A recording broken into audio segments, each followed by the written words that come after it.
Okay, TBH Labs 就做完了。အခုချိန်ကမိတွေက တကုံပြက်နေတာပေါ့နော်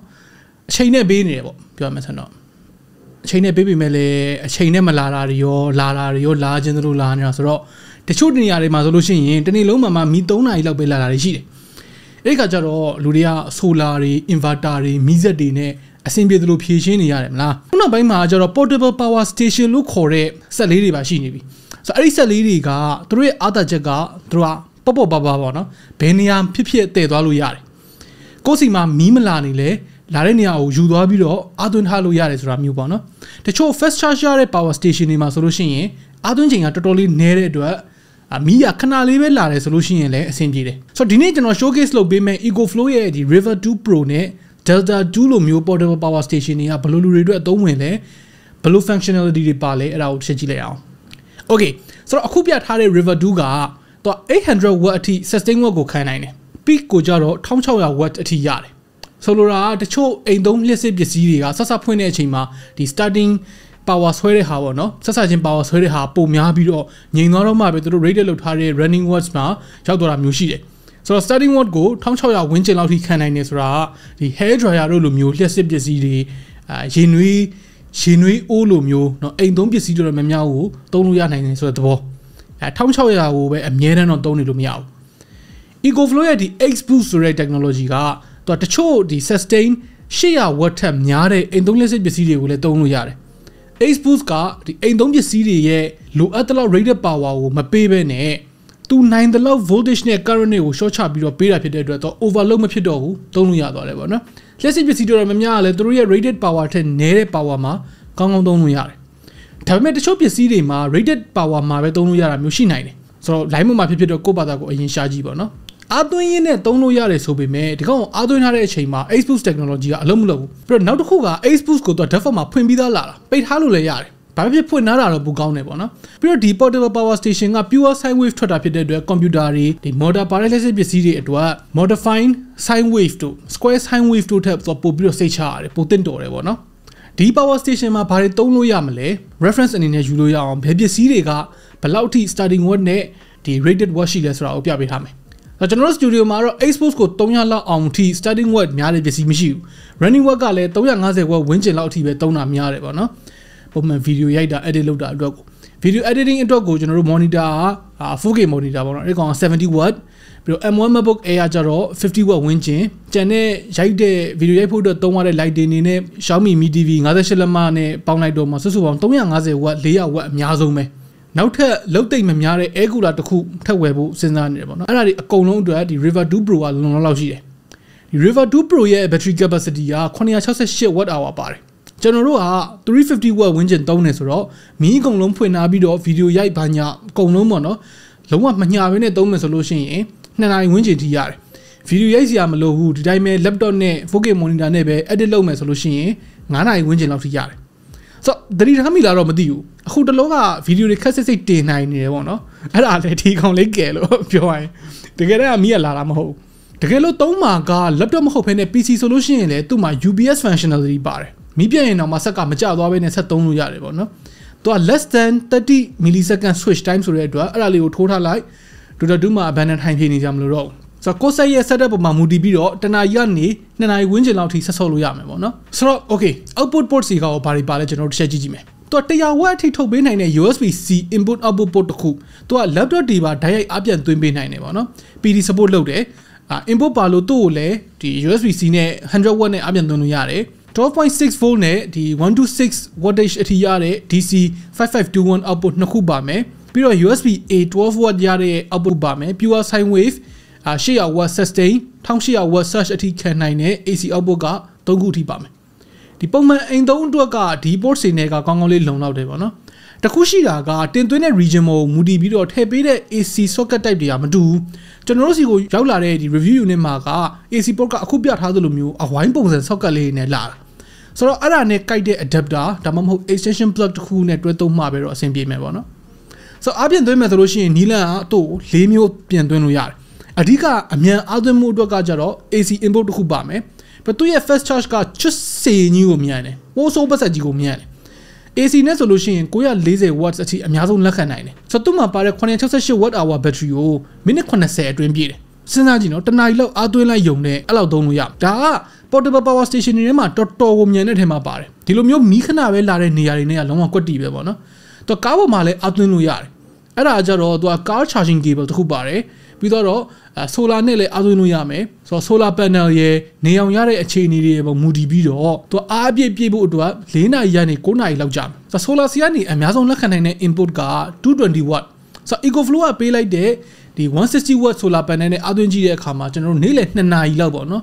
်နေအောင်ဓာတ်ရိုက်ကြတဲ့အချိန်မှာ90 watt လောက်နဲ့ဝင်တယ်40 to 100ကိုပြည့်ဖို့အတွက်9နာရီဝန်းကျင်လောက်ကြာတယ်အဲ့တော့အရေးကျသွားပြီနေအောင်ဓာတ်ရိုက်မရတော့ဘူးဆိုလို့ရှိရင်တော့တန်းဝက်ကနေ20ဝန်းကျင်လောက်ထိပဲရတယ်ဆိုတော့နေအောင်အပြည့်ရတဲ့နေရာမှာထားရင်ထားမဟုတ်လို့ရှိရင်အရေးမကွဲတဲ့နေရာကိုလိုက်ရွှေ့ပေးမှပဲသူအလုပ်ဖြစ်မယ်ပေါ့နော်အဲ့တော့ solar panel က Ecoflow ကနေတခါတည်းဝယ်လို့ရတယ်ဒါပေမဲ့တခြားသော solar panel တွေနဲ့လည်းတော့တွဲသုံးလို့ရတယ်ဆိုတော့နောက်ဆုံးကတော့ကျွန်တော်တို့ခုနကပြောခဲ့သလိုမျိုးပဲ Type C port ကနေလည်း100 watt နဲ့လည်းအားသွင်းလို့ရတယ်ဒါတော့ recommend မပေးဘူးကြာကြီးကြာမှာ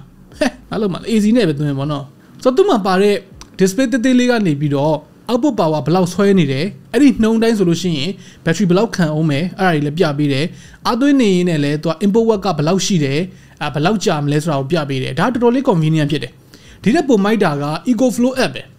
ဒီ power station မှာ Wi-Fi ရော Bluetooth ရောပါတယ်ဒီဖုန်းနဲ့ Ecoflow app နဲ့ကိုသုံးပြီးတော့သူ power station နဲ့ချိန်ရတယ် interface ကရိုးရိုးရှင်းရှင်းတက်တက်ရရလေးပဲ setup လုပ်ရတာလည်းတော်တော်လေးလွယ်လွယ်ကူကူပဲပေါ့နော်သူချိန်ပြီးသွားပြီဆိုလို့ရှိရင်ကိုကအပြင်ရောက်နေတယ်ဆိုရင်တော့မှ internet ရနေလို့ရှိရင်ကို power station ရဲ့အခြေအနေဘယ်လိုရှိလဲဆိုတော့တစ်ချက်ကြည့်လို့ရတယ်အားဝင်နေလားအားသုံးနေလားဘယ်လောက်ဝက်နဲ့တွေးနေလဲအချိန်ဘယ်လောက်ကြာရင်အားပြည့်မှာလဲဒါမှမဟုတ်အချိန်ဘယ်လောက်ကြာရင်ကုန်မလဲ battery temperature ကိုအဆင်ပြေလားအကုန်လုံးပြပေးနိုင်တယ်ဆိုတော့ထားပါတော့ကိုအပြင်ရောက်နေတယ်ပေါ့နော်ဟာရုပ်တရက်လှမ်းပြီးသတိရပါခဏဒီနေ့ဒီချိန်မင်းပြတ်မှာပဲpower station ကိုအားရှိရလားမသိဘူးအေးရလူတွေဖုန်းလှမ်းဆက်အဲ့လိုဆိုလို့ရှိရင် application တွေကိုဝင်လိုက်ဟာ battery ကတော့နည်းနေပြီ okay ကိုကလည်းအိမ်မှာမရှိနေဘူး charging ကလည်းမသွင်းနေဘူးဆိုရင်အိမ်ကလူတယောက်ကိုဖုန်းဆက်ပြီးတော့လမ်းသွင်းခိုင်းလိုက်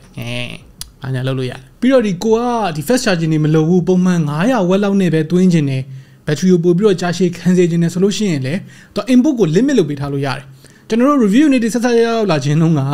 River 2 Pro ရော Delta 2 ရောကို input limit မထားဘဲနဲ့နှစ်ခုလုံးကိုတစ်ပြိုင်တည်းသွင်းလိုက်တာ breaker ပါကျသွားတယ်ပေါ့နော်ဆိုအဲ့နှစ်ခုရဲ့ input ဆွဲအားကတော့1000ဝန်းကျင်လောက်ကိုရှိတာ哦ဆို input limit လေးထားလို့ရတာလေတော်တော်လေးမိုက်တယ်တော့ output မှာလည်းတော့ H boost ကိုပိတ်လို့ရတယ်အားဘယ်လောက်ရောက်ပြီဆိုလို့ရှိရင်အားသွင်းတာရက်မယ်ဒါမှမဟုတ်အားဘယ်လောက်ရောက်ပြီဆိုလို့ရှိရင်သုံးတာရက်မယ်ဆိုတော့ discharge charge level ကိုလည်းသတ်မှတ်လို့ရတယ်ပုံမှန်အဖြစ်ကတော့20ရာခိုင်နှုန်းလောက်ထိပဲသုံးအဲ့အောက်ရောက်လို့ရှိရင်ဖြတ်ချလိုက်80ရာခိုင်နှုန်းလောက်ပြည့်ပြီဆိုလို့ရှိရင်အားသွင်းတာရက်လိုက်အဲ့ဒါမျိုးက battery ကိုပို့ပြီးတော့တာရှည်ခံစေတယ်ပေါ့နော်ဆိုအဲ့လိုမျိုးထားလို့ရတာလည်း very good ပဲပေါ့နော် AC/DC ports တွေအတွက်ကို on off ခလုတ်တွေကလည်းတက်တက်စီပါတာဖြစ်တဲ့အပြင်ကို app ကနေလည်းအဖွင့်ပိတ်လုပ်လို့ရတယ်ဆိုတော့ဒီ functionality တွေအကုန်လုံးပါတဲ့ River 2 Pro ရဲ့ size ကအခုမြင်တဲ့အတိုင်းပဲပေါ့နော်10လက်မပတ်လည်နဲ့သူကအမြင့်က6လက်မလောက်ပဲရှိတယ်အလေးချိန်က 7.5 kg ဆိုတော့တိတ်လည်းမလေးဘူးဟိုဒီတဲရတာအဆင်ပြေအောင်လို့လက်ကင်မှုနေရာလေးလည်းလုပ်ပေးထားတယ်ပေါ့နော်ဆိုတော့သုံးတဲ့ battery အမျိုးအစားက lithium iron phosphate ဒီ LiFePO4 ဆိုပြီးတော့ရေးထားတာမြင်မှုကြလိမ့်မယ်ဒါမှမဟုတ် LFP battery လို့လည်းခေါ်တယ်သူကအချိန်3000လောက် cycle လုပ်လို့ရတယ်လို့ Ecoflow ရဲ့ official website မှာ claim လုပ်ထားတယ်ပေါ့နော်ဆိုတော့အချိန်3000ကို charge discharge လုပ်ပြီးတဲ့အချိန်မှာ 80% capacity ကျန်မယ်ဆိုတဲ့သဘောမျိုးအချိန်3000ဆိုတာကတရက်တစ်ခါသုံးမယ်ဆိုလို့ရှိရင်10နှစ်လောက် AC သုံးလို့ရတဲ့အနေအထားမှာရှိတယ်တကယ်လဲဒီ LFP battery တွေက lead acid battery တွေနဲ့ဒီ gel battery တွေထက်ဟိုတက်တန်းပိုကြာရှည်ခံနေပြီးတော့လိုက်ပြီးတော့လည်းထိန်းသိမ်းရတာမျိုး give ဆက်ရတာမျိုးမရှိဘူးဒီစိတ်ချရတယ်ပေါ့လည်းရှိတယ် charge discharge efficiency ဘိုင်းမှာလည်းပိုကောင်းတယ်အဲ့လိုမျိုးအားသာချက်တွေရှိတယ် lithium ion တွေထက်လည်းသူက life span ရော safety ဘိုင်းမှာရောသူကအားပိုကောင်းတယ် LFP တွေရဲ့အားနည်းချက်ကတော့ဈေးကြီးတာပဲသူက life span ပိုကြာတဲ့အတွက်ရေရှည်မှာတော့တွက်ရှည်ကြိုက်တယ်ပေါ့နော် cost per year ကတော့အတူတူလောက်နီးပါးသွားဖြစ်နိုင်တယ်ခဏမလဲနေရတော့ဘူးပေါ့ဒါပေမဲ့ဆက်စချင်းပေးရတဲ့ဈေးကတော့နည်းနည်းနှုတ်တယ်သွေးထွက်တယ်အဲဒါကြောင့်မို့လို့လေဒီ portable power station တွေကတခြားသောဒီ battery type ကိုသုံးထားတဲ့ product တွေထက်ဈေးပိုများတယ်ပြီးတော့အသွင်းတဲ့အချိန်မှာသူပူလာလို့ရှိနိုင်တဲ့အတွက်အထဲမှာသူ fan လေးတက်ပေးထားတယ်လေထွက်ပေါက်လေးလုပ်ပေးထားတယ်ဆိုတော့ overheat ဖြစ်မှလည်းစိတ်ပူစရာမရှိဘူး safety ဘိုင်းမှာဆိုလို့ရှိရင်လည်း reliable charger category မှာသူက TUV Rainland certified ဖြစ်တယ် built-in battery management system လည်းပါတယ်ဆိုတော့ over voltage under voltage overload over current short circuit အဲ့ဒါတွေကို battery ကိုမထိခိုက်အောင်လို့သူကကာကွယ်ထားပေးပြီးသားဆိုတော့နောက်ထပ် model တစ်မျိုးပေါ့နော် delta 2ဆိုတဲ့ကောင်လည်းရှိသေးတယ်အဲ့ကောင်ကဘာတွေထူးမလဲသိတဲ့တာပိုကောင်းသွားတာကတော့သူ့ရဲ့ AC output က sustain ကို 1800 watt အထိခံနိုင်တယ်ဒီ starting load ပေါ့နော် surge ကို 2900 watt လောက်ထိခံနိုင်တယ်Ace boost မှာ 2400 watt အထိသုံးလို့ရတယ် AC port ကလည်းသူက4ခုဖြစ်သွားတယ် battery capacity ကကြတော့1024 watt hour ဆိုတော့ River 2 Pro ထပ်သူကပို့ပြီးတော့အားခံတယ်12 watt USB A နှစ်ခု18 watt fast charging USB A နှစ်ခု100 watt type C port နှစ်ခုစုစုပေါင်း USB port နေတယ်မဲ့6ခုပါတယ်ပြီးတော့38 watt ရတဲ့ DC port ကနှစ်ခု AC input ကို1200 watt အထိဒီကောင်အများဆုံးရမယ်ဆိုတော့အားအပြည့်သွင်းမှုအတွက်မိနစ်80လောက်ပဲကြာတယ်50% တစ်ဝက်ကိုသူကနိုင်ဝက်နဲ့ပြည့်တယ်solar နဲ့သွင်းမယ်ဆိုလို့ရှိရင်လည်းသူက900 watt အထိအများဆုံးခံနိုင်တယ်သူရဲ့ size အနေနဲ့က River 2 Pro ထက်သူကနည်းနည်းပိုကြီးသွားမယ်ပြီးတော့12 kg ပေါ့နော်29ပေါင်ဆိုတော့တိတိတသားလေးတော့ပိုလေးသွားတယ်နောက်ထပ်ကောင်းတာတစ်ခုက Ecoflow မှာဒီ power station တွေနဲ့တွဲသုံးဖို့အတွက်သူ accessory မျိုးစုံရှိတယ်molding မို့လို့ရေဆိုခံဖို့လိုတယ်ကိုက camping ထွက်တဲ့သူမျိုးပါမျိုးဆိုလို့ရှိရင်လည်း waterproof bag တွေဝယ်လို့ရတယ် battery မလောက်ဘူးလို့ထင်လို့ရှိရင်လည်းကိုကဒီ power station တွေကိုတော့ကြိုက်တယ် functionality တွေလည်းအကုန်အဆင်ပြေတယ်အချိန်အလောက်မခံနိုင်ဘူး battery လောက်မခံနိုင်ဘူးလို့ခံစားရလို့ရှိရင် extra battery pack တွေလည်းဝယ်လို့ရတယ်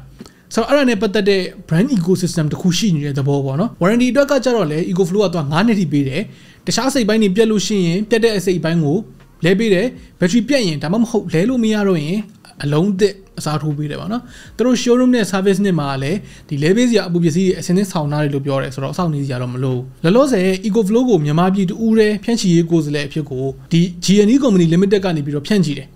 စိတ်ဝင်စားတယ်လေ့လာခြင်းနဲ့ဆိုလို့ရှိရင်ကျွန်တော် description ထဲမှာသူတို့ရဲ့ page ကို mention လေးခေါ်ပေးထားမယ် okay စိတ်ထိခိုက်စရာအကွက်တွေလာပြီအဲ့ဒါတော့ဈေးနှုန်းတွေဒီကောင်နဲ့ပစ္စည်းလည်းကောင်းတယ်လို့ဈေးလည်းကောင်းတယ် River 2 Pro က800 watt 968 watt hour version ကို19သိန်း1000 Delta 2ကခုပြထားတာလို့ရှိတယ်တခုတည်းထားရမှာကဒီ portable power station တွေက inverter တို့မီးစက်တို့ကိုလုံးဝအစားထိုးပစ်ဖို့တော့မဟုတ်သူ့ရဲ့ use case နဲ့တူပဲတချို့သူတွေအတွက်ကတော့ဒါမျိုးဝယ်တာမျိုးထက်ရိုး inverter ဆင်လိုက်တာမျိုးကပိုတန်နေဆိုတာမျိုးလည်းရှိကောင်းရှိနိုင်မီးစက်ကပဲအလုပ်ပိုဖြစ်တာမျိုးလည်းရှိချင်ရှိမှာပဲဘာဖြစ်ကျွန်တော်တို့အတွက်ကကြတော့ River 2 Pro က protection သုံးဆိုလို့ရှိရင်တော်တော်လေးကိုအလုပ်ဖြစ်တယ်တော်တော်လေးအဆင်ပြေတယ်ပေါ့နော်ဆိုတော့ခင်ဗျားတို့အတွက်ကရောဒီ portable power station ကိုဘယ်လိုမြင်လဲအိမ်မှာဒါနဲ့ဆိုလို့ရှိရင်ဘာတွေသုံးပြလိုက်မယ်လို့ထင်လဲအောက်က comment တွေမှာဝင်ဆိုရင်ညခုံသွားလို့ရပါတယ် okay နောက်နေ့မှတွေ့တာပေါ့